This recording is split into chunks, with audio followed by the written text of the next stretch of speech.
Ça y est, on commence. Alors c'est la, voilà, je vous disais, c'est la Lexion 670, une des plus grosses machines qu'il a. Voilà, donc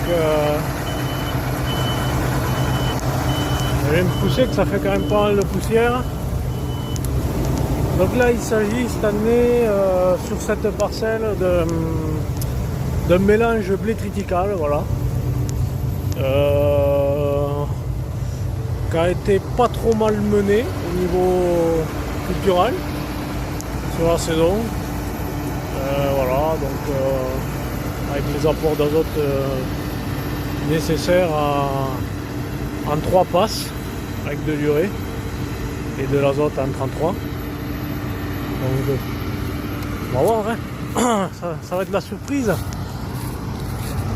Il a fait quelques pluies au printemps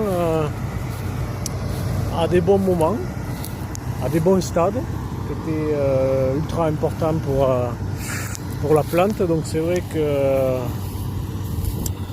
on a eu le petit coup de chaud de mi-mai qui a fait mal, qui commençait à faire mal, parce qu'on était au stade, je sais que le grain était en pleine pollinisation et même il commençait le lait.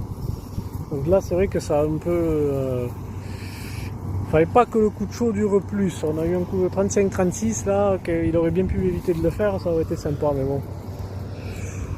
Donc voilà, ça y est, on a commencé. Je vois que là-bas quand même ça monte, ça commence à être orageux pas mal. Donc bah, écoutez, on va voir, hein. On va voir, en espérant que ça tienne une paire d'heures encore, au moins rentrer cette surface là. Et puis après, ben, amen, hein. La paille a l'air pas mal, un peu verte encore, un peu verte parce que c'est vrai que surtout au niveau du nœud en bas, parce que c'est vrai que là on a fait un fongicide au stade début épiaison et c'est vrai que c'est quand même assez intéressant de faire un fongicide. Notamment pour la leptospériose et la verse, surtout dans nos régions.